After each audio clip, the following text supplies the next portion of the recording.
الحمد لله وكفى وسلام على عباده الذين اصطفى أما بعد فأعوذ بالله من الشيطان الرجيم بسم الله الرحمن الرحيم ما جعل الله لرجل من قلبين في جوفه وما جعل أزواجكم اللائي تظاهرون منهن أمهاتكم وما جعل أدعياءكم أبناءكم ذلكم قولكم بأفواهكم والله يقول الحق وهو يهدي السبيل ادعوهم لآبائهم هو أقسط عند الله فإن لم تعلموا آباءهم فإخوانكم في الدين ومواليكم وليس عليكم جناح فيما أخطأتم به ولكن ما تعمدت قلوبكم وكان الله غفورا رحيما صدق الله العظيم۔ گزشتہ آیات میں اللہ تبارک و تعالی نے اپنے محبوب نبی کریم صلی اللہ علیہ وسلم کو دو باتوں کا حکم دیا تھا۔ یا ایھا النبی اتق اللہ، اے نبی آپ اللہ سے ڈریے، اور دوسرا حکم ولا تطع الکافرین والمنافقین، اور کافروں اور منافقوں کی اطاعت نہ کرو، ان کی بات مت مانو۔ یہ دو باتوں کا حکم دیا تھا۔ اب کافروں میں منافقوں میں جو باتیں چل رہی ہو، رسم و رواج کے طریقے پر ہو یا جو افواہوں کے طریقے پر ہو یا کسی بھی طریقے کی باتیں ہوں، آپ کو ان کی اطاعت نہیں کرنی، بطور خاص دینی معاملات میں ان سے مشورہ اور ان کی اطاعت نہیں کی جائے گی۔ ابھی جو آیتیں پڑھی گئی اس میں زمانہ جاہلیت میں چلنے والی تین رسموں، تین افواہوں کو بیان کیا ہے، تین غلط فہمیوں کو، ایسی تین باتیں جن کا لوگوں نے عقیدہ بنا لیا تھا، حالانکہ شریعت مطہرہ میں اس کی کوئی اصل نہیں تھی۔ زمانہ جاہلیت میں لوگوں نے یہ تین طرح کے عقیدے، تین مانیتائیں بنا لی تھی، اپنے ذہن سے اپنے طور پر چند باتوں کو گھڑ لیا تھا۔ اللہ تبارک و تعالیٰ نے ان آیتوں میں اس کی تردید کی ہے کہ یہ چیزیں غلط ہے، اس کی شریعت میں کوئی اصل نہیں ہے، اس کا کوئی اعتبار نہیں کیا جائے گا۔ وہ تین باتیں کیا ہے؟ پہلے تین چیزیں ہم مختصر سن لیں پھر اس کی تفصیل۔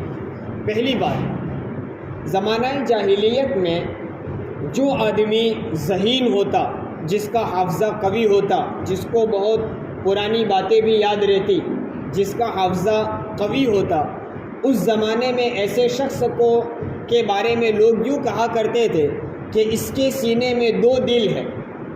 لوگوں کے اس زمانے میں، اس معاشرے میں یہ بات چل رہی تھی، کوئی بھی ذہین آدمی ہوتا تو لوگ اس کے بارے میں یوں مانتے تھے کہ اس کے سینے میں دو دل ہے۔ ایک بات یہ لوگوں میں چل رہی تھی۔ دوسری چیز، زمانہ جاہلیت میں لوگوں کا ایک عقیدہ تھا کہ کوئی شخص اپنی بیوی کو ماں کے برابر کہہ دے، اپنی ماں کی پشت یعنی پیٹھ کے مانند کہہ دے تو اس کی بیوی ہمیشہ کے لیے اس پر حرام ہو جاتی ہے۔ یہ جاہلیت کے زمانے میں لوگوں کی یہ مانیتا تھی۔ اصل کیا ہے وہ میں آگے بتا رہا ہوں۔ پہلے اس زمانے میں جاہلیت کی دور کی جو باتیں تھیں وہ کیا تھی اس کو میں بتا رہا ہوں۔ پہلی بات کہ جو آدمی ذہین اور جس کا حافظہ قوی ہوتا، لوگ اس کے بارے میں یوں مانتے تھے کہ اس کے دل میں، اس کے سینے میں دو دل ہے۔ دوسرا، لوگوں کا غلط عقیدہ یہ بنا ہوا تھا کہ کوئی شخص اپنی بیوی کو اپنی ماں کے مانند کہہ دے، یعنی زبان سے یوں بول دے، بطور خاص کوئی شخص اپنی بیوی کو یوں کہہ دے کہ تو میری ماں کی پشت یعنی پیٹھ کی طرح ہے، تو ان لوگوں کا عقیدہ یہ تھا کہ وہ عورت اور اس کی بیوی ہمیشہ کے لیے حرام ہو جاتی۔ جس طرح ماں سے زندگی میں کبھی بھی نکاح نہیں کیا جا سکتا، اس طرح اس عورت سے بھی ہمیشہ کے لیے نکاح ختم ہو جاتا ہے۔ لوگوں کا یہ غلط عقیدہ بنا ہوا تھا۔ اور تیسرا ایک غلط عقیدہ لوگوں میں یہ پھیلا ہوا تھا کہ لوگ اپنے متبنہ بیٹے کو یعنی منہ بولے بیٹے کو اپنا حقیقی اور اصلی بیٹے کے مانند سمجھتے تھے. خود کا بیٹا نہ ہو کسی دوسرے کے بیٹے کو بیٹا بنا لیتے, اس کو کہتے ہیں متبنہ بیٹا. ہمارے معاشرے میں اس کو بولتے ہیں منہ بولا بیٹا. اب اس منہ بولے بیٹے کے لیے وہ ایسا ہی معاملہ رکھتے تھے جیسا حقیقی بیٹے کے لیے ہو. یعنی انتقال ہو جاتا تو جس طرح حقیقی بیٹوں کو میراث کا مال ملتا تھا, اسی طرح وہ منہ بولے بیٹے کو بھی دینا ضروری سمجھتے. جس طرح حقیقی بیٹے کی بیوی باپ پر یعنی اس عورت کے خسر پر حرام ہے, بیٹے کی بیوی یعنی بہو سسرے پر حرام ہے. اب بیٹا اگر اس عورت کو طلاق دے دے تو بھی خسر اس سے کبھی نکاح نہیں کر سکتا ہے. یہ حقیقی بیٹے کے لیے حکم ہے. لیکن زمانہ جاہلیت میں اگر منہ بیلا بیٹا بھی اپنی بیوی کو طلاق دے دیتا تو وہ جس آدمی نے اس کو بیٹا بنایا ہے وہ اس سے کبھی نکاح نہیں کر سکتا تھا. ایسا عقیدہ ان کا تھا. یہ 3 غلط عقیدے لوگوں میں پھیلے ہوئے تھے. اللہ نے اولاً اپنے نبی کو فرمایا کہ ان کافروں کی باتوں میں آپ کو نہیں آنا ہے, ان کی اطاعت نہیں کرنی ہے. ان کے معاشرے میں چلی ہوئی باتیں جس کی کوئی اصل نہ ہو, جس کا کوئی ثبوت نہ ہو, ایسی باتوں کو ماننا نہیں ہے. اب ان کے بعد 3 ایسی باتوں کو بیان فرمایا. پہلی بات تو کیا تھی کہ کوئی ذہین آدمی ہوتا تو لوگ یوں سمجھتے تھے کہ اس کے سینے میں 2 دل ہے. اب دیکھیے انسان کے جسم میں کیا ہے اس کا شریعت سے کوئی تعلق نہیں ہے, مسائل سے اس کا کوئی تعلق نہیں ہے.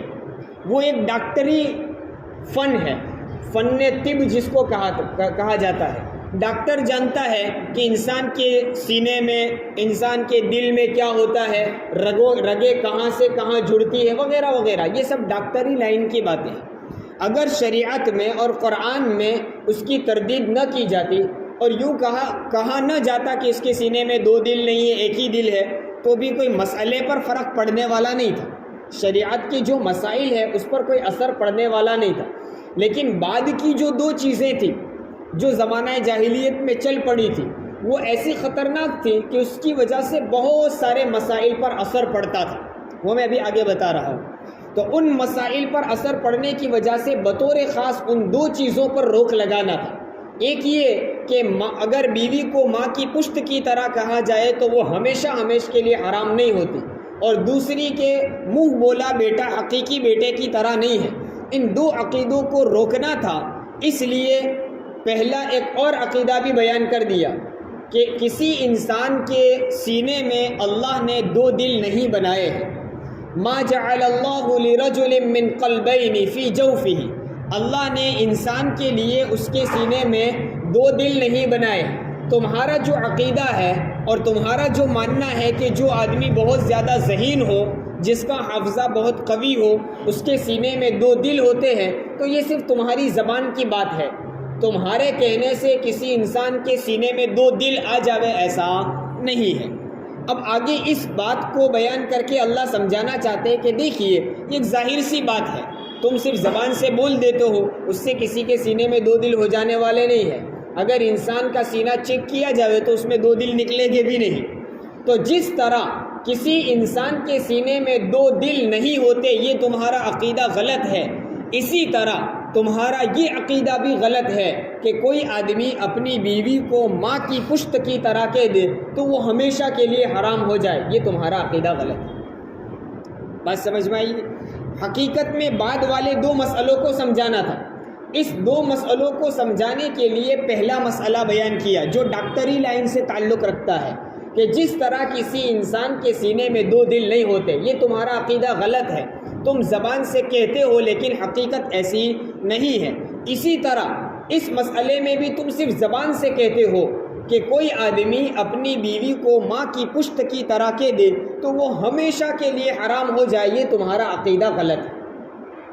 اس لیے قرآن میں کیا بیان فرمایا, وَمَا جَعَلَ أَزْوَاجَكُمُ اللَّائِي تُظَاهِرُونَ مِنْهُنَّ أُمَّهَاتِكُمْ, تمہاری وہ بیویاں جس سے تم زہار کرتے ہو وہ تمہاری مائیں نہیں بنتی.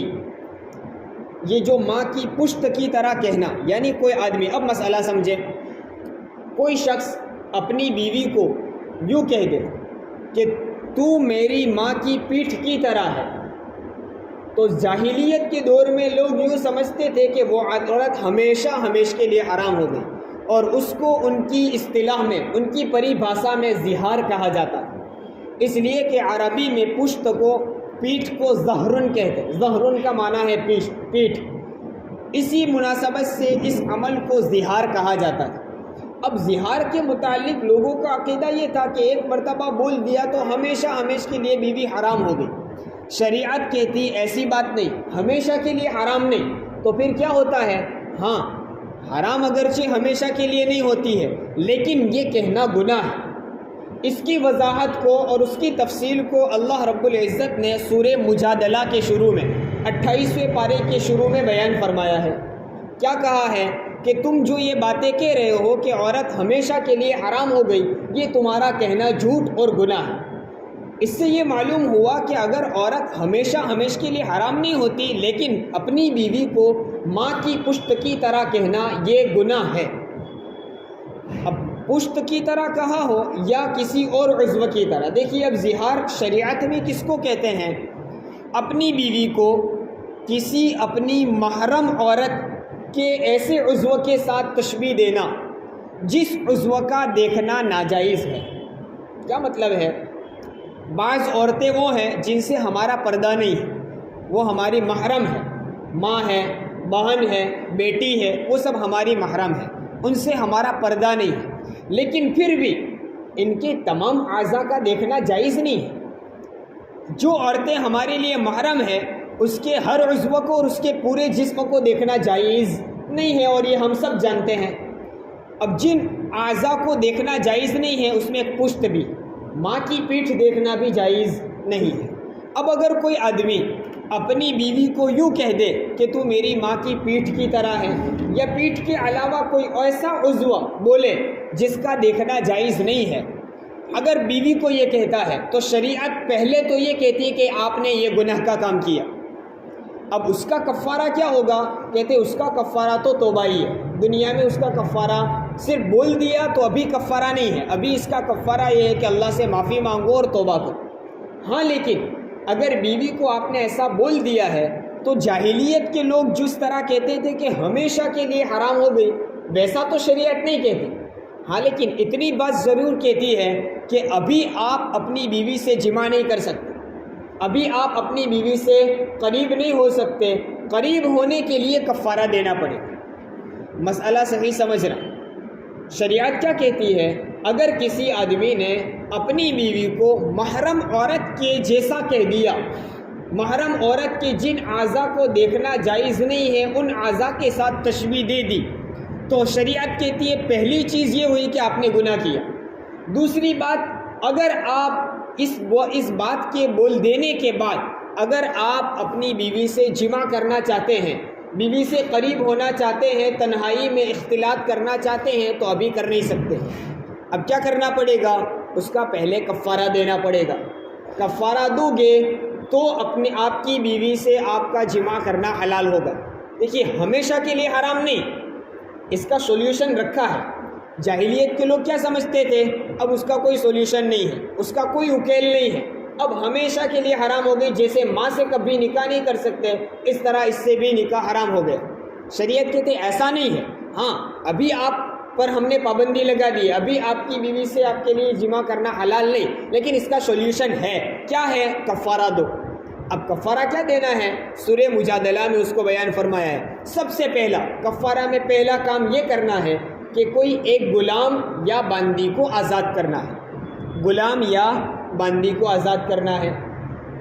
لیکن ہر آدمی غلام باندی کو آزاد کر سکے ایسا ضروری نہیں ہے۔ غریب آدمی ہوگا، اس پاس غلام باندی نہیں ہوں گے، اور ہمارے زمانے میں غلام باندی کا رواج ہی نہیں ہے۔ اور اللہ تعالیٰ کی ذات تو ہر چیز کا علم رکھتی ہے، اللہ کو معلوم تھا آئندہ زمانے میں غلام باندی کا رواج نہیں رہے گا۔ اب اگر کسی کو یہ مسئلہ پیش آ گیا تو کیا کرے گا؟ تو اللہ نے آگے فرمایا اگر آپ پہلا کام تو یہی کرنا ہے تو غلام باندی کو آزاد کرو۔ اگر نہیں کر سکتے، جیسا کہ ہمارے زمانے میں نہیں کر سکتے ہیں، تو اگر یہ کام نہیں کر سکتے تو پھر کفارے کا دوسرا طریقہ بیان فرمایا کہ 2 مہینے کے لگاتار روزے رکھنے پڑے۔ کیا فرمایا؟ 2 مہینے کے لگاتار، بیچ میں ٹوٹنا نہیں چاہیے، کوئی دن خالی نہیں جانا چاہیے، یہ سلسلہ لگاتار ہونا چاہیے۔ اگر روزے رکھنے شروع کیے اور بیچ میں عید کا دن آ گیا تو اب عید کے دن روزہ نہیں رکھ سکتا ہے، تو عید کا دن چھوٹ گیا تو عید کے بعد دوبارہ پہلے سے روزے رکھنے پڑے، اس لیے حساب کر کے رکھنا ہے۔ بات سمجھ میں آئی؟ تو پہلا کام تو یہ کرنا ہے غلام باندھی آزاد کرو، یہ نہیں کر سکتے تو دوسرا اللہ نے طریقہ بتا دیا کفارہ ادا کرنے کا کہ لگاتار 2 مہینے کے روزے رکھو۔ اب ہر آدمی 2 مہینے کے لگاتار روزے رکھ سکتا ہو ایسا بھی ضروری، اس لیے اللہ نے فرمایا اگر کمزوری کی وجہ سے، ضعف کی وجہ سے، بیماری کی وجہ سے، اگر آپ کسی بھی وجہ سے 2 مہینے لگاتار روزے نہیں رکھ سکتے تو دیکھیے رکھ سکتے ہو تو وہی کام کرنا ہے، اگر نہیں رکھ سکتے ہیں تو پھر اللہ فرماتے ہیں 60 مسکینوں کو کھانا کھلاؤ، 2 وقت کا پیٹ بھر کر 60 مسکین کو کھانا کھلانا ہے۔ یہ آخری درجہ ہے کفارہ ادا کرنے کا۔ یہ آپ کفارہ ادا کریں گے تو اب بیوی سے جماع کرنا حلال ہوگا، ورنہ نہیں۔ الغرض ہم جس صورت کو پڑھ رہے ہیں اس آیت میں جاہلیت کے زمانے میں چلنے والا یہ غلط عقیدہ جو تھا اللہ نے اس کی تردید کر دی، نفی کر دی کہ تمہارا جو ماننا یہ ہے کہ بیوی سے زہار کرنے کی وجہ سے وہ ہمیشہ کے لیے حرام ہو جائے، کفارہ دو تو بھی حلال نہیں ہوگی، ایسی بات نہیں ہے، یہ غلط عقیدہ ہے۔ یہ دو غلط عقیدوں کی تردید ہوئی۔ تیسری چیز کون سی تھی؟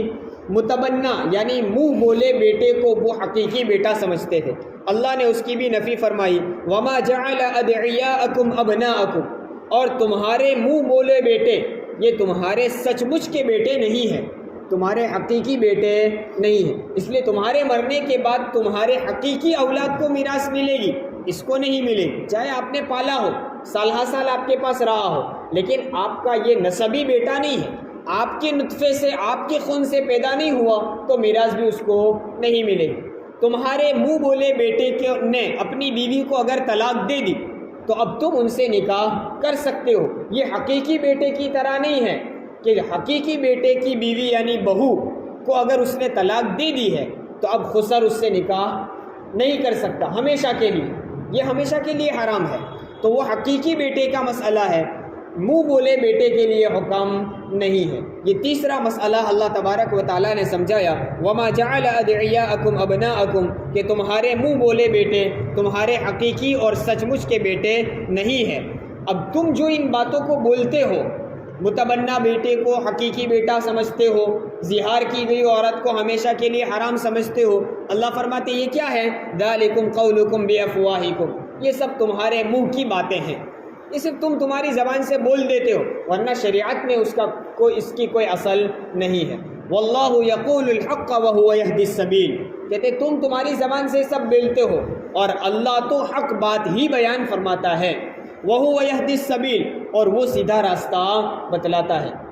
تو اللہ نے جو راستہ بتلایا ہے وہ سیدھا راستہ ہے، ورنہ جو تمہاری معاشرے میں باتیں چلتی ہے جہالت کی، وہ سب جہالت کی باتیں ہیں، اس کا کوئی اعتبار نہیں۔ اس آیت میں ہمارے لیے سبق بھی ہے کہ ہمیں ہمیشہ ہر موقع پر شریعت کیا کہتی ہے، اللہ کیا کہتا ہے وہ دیکھنا ہے، ورنہ معاشرے والے، رشتہ دار، پڑوسی اور متعلقین کیا کہتے ہیں اس کی کوئی اصل نہیں۔ ذالکم قولکم بافواہکم، یہ سب تمہارے منہ کی باتیں ہیں۔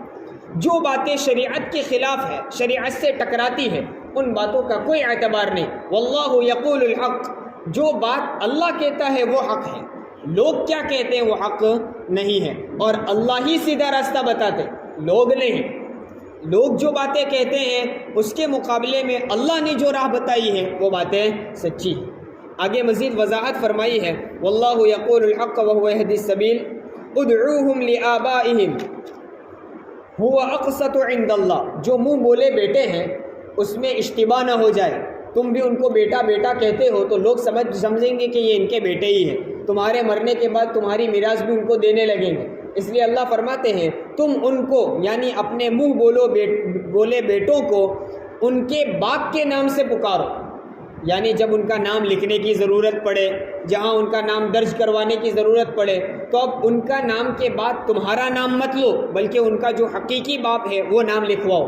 آج کے زمانے میں جو سرکاری کاغذات بنوائے جاتے ہیں تو اس میں بھی کیا کرنا ہوگا، اس کے نام کے ساتھ حقیقی باپ کا نام لکھا جائے گا، منہ بولے باپ کا نام نہیں لکھا جائے گا. ادعوہم لآبائہم هو اقسط عند اللہ، اور یہی اللہ کے نزدیک زیادہ انصاف کی بات. یہ باتیں ہم نہیں سمجھتے کہ اس میں کیا فرق پڑتا ہے، لیکن مسائل جب لوگ پوچھتے ہیں نا تب پتہ چلتا ہے کہ اس کی کیا اہمیت ہے. بہت سارے خاندانوں میں جھگڑے ہوتے ہیں، کیوں؟ میراث کے لینے کے لیے. باپ مر گیا تو اب بیٹوں میں بھی، اب تو سگے بھائیوں میں جھگڑے ہوتے ہیں. اب ان کے ساتھ ساتھ اگر کسی بیٹے کو پالا ہوا ہو یا منہ بولا بیٹا بنایا تو وہ بھی کھڑا ہو جاتا ہے کہ میرا بھی حصہ ہے، حالانکہ شریعت میں بالکل اجازت نہیں. اگر ان کو حصہ دیا جائے گا تو مطلب یہ ہوا دوسرے بھائی بہنوں کا حق مارا.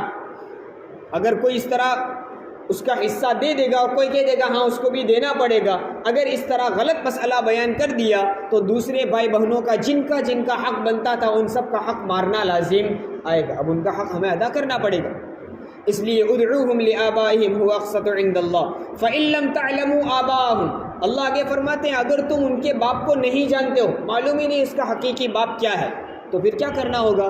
اللہ کہتے ہیں باپ کا نام نہیں لے سکتے ہو، ان کے باپ کے نام سے پکار نہیں سکتے ہو، تو جب بلانے کی ضرورت پڑے تو اس کے نام کے ساتھ اپنا نام تو لینا ہی نہیں، بلکہ اس کو اپنا بھائی یا اپنا دوست کہہ کر پکارو، کیونکہ وہ بھی تمہارا دین کے معاملے میں تمہارا بھائی ہے، دین کے اعتبار سے وہ تمہارا ساتھی ہے. تو فإن لم تعلموا آباءهم، اگر ان کے باپ تم کو معلوم نہ ہو تو فإخوانکم فی الدین وموالیکم، تو وہ دین کے معاملے میں تمہارے بھائی اور تمہارے دوست ہیں.